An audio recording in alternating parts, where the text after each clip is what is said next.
하나님은 기도를 원하시고 기도로부터 출발하길 원하시기 때문에 항상 이 원리를 아는 사람들은요, 크든 작든 무슨 일을 도모하기 전에 하나님께 기도합니다. 이것이 우리의 일상이 되기를 바랍니다. 오늘부터 이제 본격적으로 애국자 중에 애국자 느헤미야의 일대기를 같이 한번 풀어나가는 평신도의 시각에서 바라보는 성경의 이야기를 시작합니다. 오늘 이 이야기의 배경은 저 지금의 이란 땅, 옛날 페르시아 땅 수산이라는 궁전입니다. 그 당시에 이 제국은 얼마나 막강했던지 왕들이 머무는 여름 궁전, 겨울 궁전, 일종의 별장 같은 궁전이 있었거든요. 오늘 이 이야기 이제 시작은 수산이라는 겨울 궁전, 때는요 11월 내지 12월 겨울입니다. 이때에 이 나라의 왕은 아닥사스다라는 왕입니다. 이따 말씀드리겠습니다만은 앞으로 몇몇 사람의 이야기가 계속 거론될 텐데 머리에 담아두는 게 좋고, 이미 성경에서 읽을 분 다 읽어 아시니까 편하게 넘어가겠습니다. 이때에 이 느헤미야라는 사람이 이 왕궁에서 참 이 1장 마지막에 보면은 내가 이 당시에 술 맡은 관원이었다, 이렇게 자기 신분을 밝힙니다. 우리는 이미 이런 이야기를 좀 덜 알죠. 창세기에서도 요셉이 옥에 갇혔을 때에 술 맡은 관원장과 떡 맡은 관원장의 꿈도 해석해 주기도 하고, 그래서 중요한 직책이라는 건 대충 들어 알고 있습니다만은 조금 더 달리 생각하면은 이 술 맡은 관원이라는 단어가 그냥 일반적으로 그냥 옆에서 술 따라주고 검사회가 술 따라주고 이런 어떤 세프나 주방장이나 이쪽으로 생각하면 큰일 납니다. 이 당시에 왕의 옆에서 술 맡은 관원이라는 것은 지금 대통령 경호실장보다도 더 신임을 받아야 되고 더 강력한 힘을 가지고 있고 대단한 지위였습니다. 왜냐하면은 지금과 달리 그 당시에는 그냥 틈만 나면 왕을 죽이고 모반하고 독살하고 이런 그냥 엎치락뒤치락하는 시기이기 때문에 왕의 처근에서 먹고 마시는 문제를 관리하는 것은요 굉장히 목숨과 연결되어 있으니까 최고의 신임하는 사람, 최고의 믿을 수 있는 사람을 딱 그 자리에 앉힐 수밖에 없거든요. 근데 여러분들요, 좀 재밌지 않습니까? 저도 이것 때문에 참 생각하다가 너무너무 재밌어가 무릎을 친 적이 있거든요. 그래요. 페르시아 임금입니다. 그럼 페르시아 자기들 자국민 속에도 훌륭한 가문에 믿을 만한 사람이 얼마나 많겠습니까? 뛰어난 인재들이. 그런데 이 느헤미야는 그 출신 자체가 그 조상들이 포로로 붙잡힌 포로민입니다. 포로민. 저 먼 이스라엘에서 유대에서 포로 잡혀와가지고 바벨론을 거쳐서 이리 들어온 진짜 어쩜 적대국인데 적국의 그 사람을 왕의 가장 중요한 생명이 오가는 그 자리에 앉혔다. 이거는 뭔가 좀 이게 설명이 돼야 되지 않습니까? 이 설명이요 아무리 해도 설명이 될 택이 없습니다. 근데 한 줄기 빛이 있어요. 뭐냐? 그 왕들의 출신을 보면은 답이 나옵니다. 우리가 이제 조금 한번 더듬어 봅시다.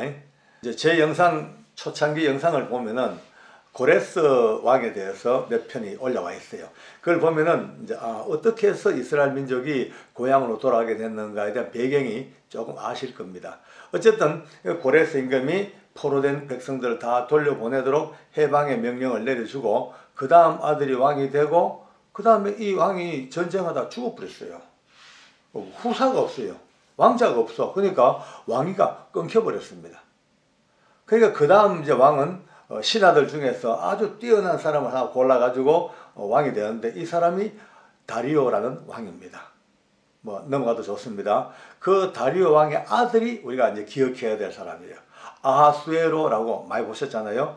또 이제 원래 이제 명칭은 크세르크세스라고도 부르긴 하는데 우리 성경에는 아하수에로로 나와 있습니다. 이 아하수에로는 여러 가지 업적이 많습니다. 다 빼놓고 가장 중요한 한 가지만 머리에 담을 것은 그 유명한 에스더 왕비의 남편입니다. 그 에스더를 왕비로 간택한 이가 바로 아수에로 임금이고 그 임금의 아들, 바로 밑에 아들 아닥사스다가 오늘 이 느헤미야와 연결되지는 오늘 이 역사의 주인공입니다. 그러니까 한번 보세요. 물론 이 아닥사스다 임금이 에스더가 낳은 친아들은 아니랍니다. 그러나 어릴 때부터 왕궁에서 데비마마, 왕후 데비마마에게, 에스더에게 이 어린 왕자가 얼마나 감명을 많이 받았겠습니까? 인품 좋고 덕스럽고 은혜롭고 아름답고, 이 에스더 왕비가 어린 그 아닥사스다 왕자를 늘 데리고 다니면서 하나님의 이야기도 해줬을 것이고, 아마 이스라엘의 그 찬란한 하나님의 역사도 또 가르쳐 줬을 것이고, 하나님을 믿는 사람들이 어떤 사람이라는 것을 아마도 그 삶을 통하여 이 아닥사스다 임금에게 많이 이제 입력이 됐을 거예요.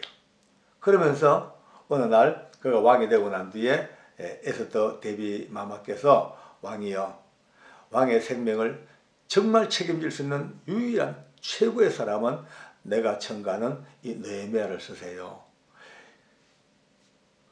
이 페르시아의 훌륭한 명문 가정의 집안의 자녀들 수백 명을 갖다 놓은 것보다도 더 신실하고 하나님을 따르고 말씀을 따르고 진리와 정의를 갖추고 있는 이 느헤미야를 쓰세요 라고 아마 데비마마께서 뒤에서 밀어주니까 그렇게 쓰게 돼요. 앞으로 이루어진 일들이 상상도 못할 이스라엘의 재건을 위하여 이 지금 제국의 왕이 막 뒷받침해 주는 게 그냥 하는 게 아닙니다. 뭐 느헤미야 이뻐서 하는 게 아니죠. 그 데비마마 어머니 왕후의 그 적극적인 스포트와 지원을 받아 또 그 영향을 받아서 그를 통하여 역사하는 하나님의 나라는요 참 신비롭습니다.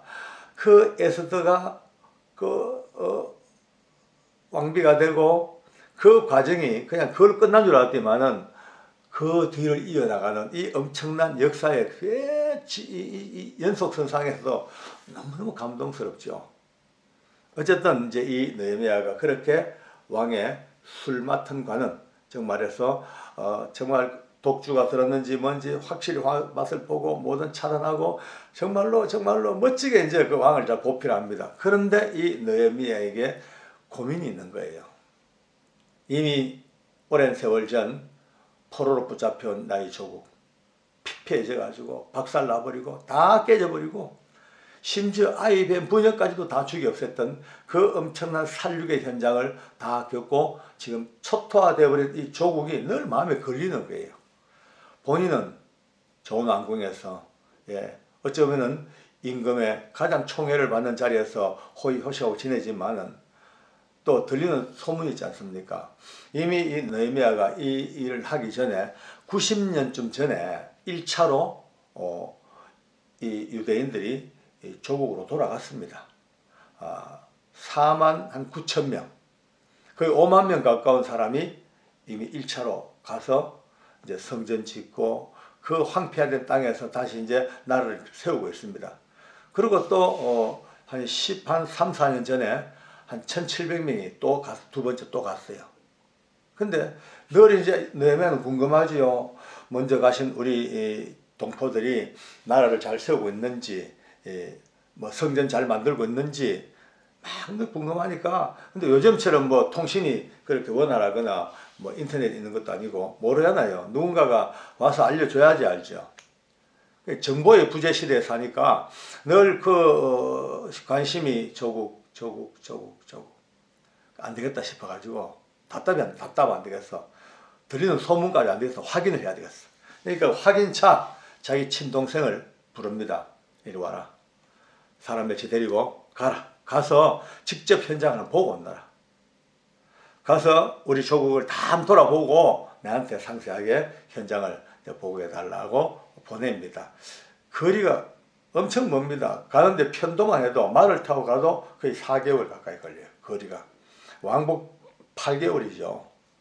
그러니까 거기서 체류하는 시간 합해가지고 거의 한 2년 가까운 시간을 걸려서 이 느헤미야의 동생이 조국을 가서 이스라엘 땅 예루살렘을 돌아보고 다시 왔죠. 와서 이제 보고를 합니다. 형님, 참 눈물겨 못 보겠습니다. 참 오래전에 오신 우리 동포들 죽을고생해가지고 성전은 지긴 지었는데 성전의 규모가 예전에 비해서 정말 보잘것없고, 또 그나마 오신 그분들이 최선을 다해 살긴 삽니다만은 양쪽 동서남북으로 얼마나 많은 대적들이 그냥 끊임없이 침노하고 짓밟고 약탈하고 완전히 그 능욕을 당하는 게 눈뜨고 못 보겠습니다. 그냥 명맥만 유지하고 살 뿐이지 정말 나라다운 나라도 못 만들고 성문들은 다 불타버렸고 성벽도 다 무너져 버렸고 이거는 눈뜨고 못 볼 그런 상황이 됐습니다 라고 보고를 합니다. 하니 느헤미야가 이제 이 실상을 듣고는 그때부터 통곡합니다. 통곡하고 금식하면서 하나님 앞에 몸부림을 칩니다.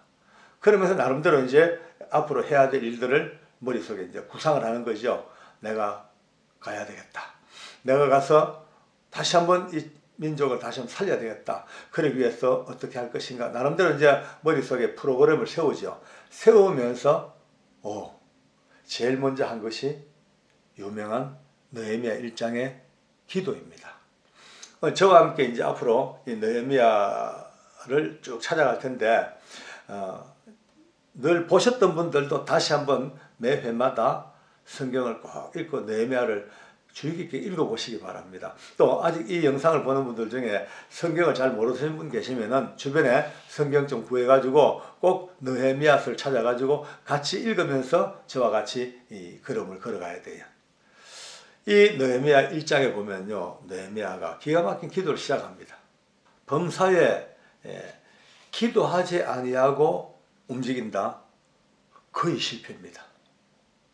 하나님은 기도를 원하시고 기도로부터 출발하길 원하시기 때문에 항상 이 원리를 아는 사람들은요, 크든 작든 무슨 일을 도모하기 전에 하나님께 기도합니다. 이것이 우리의 일상이 되기를 바랍니다. 저도 영상 하나 찍을 때마다 꼭 하나님 영상 기도하거든요. 모든 것에.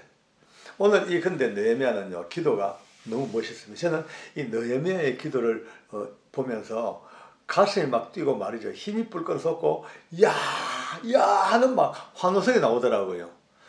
왜냐하면은 기도는 일반적으로는 기도하십니다. 그냥 하늘의 하나님하고 쭉 우리 백성들이 지은 죄 때문에 이렇게 우리가 고난 당했고 쭉쭉쭉 나오는데 그건 좋아요. 일상적인 기도인데 마지막 기도의 두 부분이 너무너무 멋있는 거예요. 기도가 이렇습니다. 하나님, 그 옛날 모세에게 말했지 않습니까? 너희가 내 말 듣지 아니하고 죄짓고 반역하면 너희 백성들을 온 열국에 흩어버릴 것이다. 그러나 흩어진 그 자리에서 끊임없이 회개하고 말씀대로 살기로 하고 이제 돌아오기만 하면 내가 너희가 하늘 끝에 있을지라도 다 불러 모아서 너희의 원고향 예루살렘 그 도성으로 다시 불러주겠다. 약속했지 않습니까? 그러니까 하나님의 언약을 딱 가지고 딱 들어붙습니다. 제가 이 기도 영상에서 몇 번 말씀했지만은 가장 놀라운 기도는요, 말씀을 붙들고 하는 기도입니다. 하나님 이렇게 말씀했지 않습니까? 하나님 이렇게 약속하셨지 않습니까? 이 약속대로 기도합니다. 이루어 주옵소서. 하나님이 하신 말씀을요, 하나님 약속을 딱 적고 약속 정서를 딱 내놓고 기도. 느헤미야가 그 기도를 합니다. 그러면서 그 다음 기도가 더 멋있습니다.